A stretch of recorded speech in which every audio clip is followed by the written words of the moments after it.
দুনিয়াতে কেউ আপন হয় না।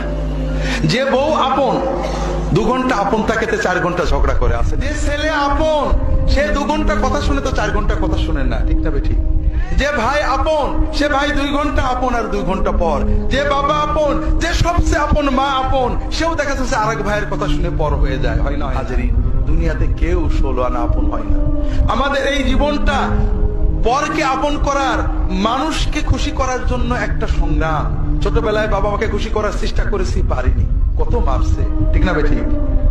বড় হয়ে বান্ধবীদের বন্ধুদের খুশি করার চেষ্টা করছি, থাকেনি, ঠিক না? বিয়ে করে বউকে স্বামীকে খুশি করার চেষ্টা করেছি, 16 আনা কখনোই হয়নি। একজনই আছেন যাকে আপন করলে তিনি কখনো পর হন না।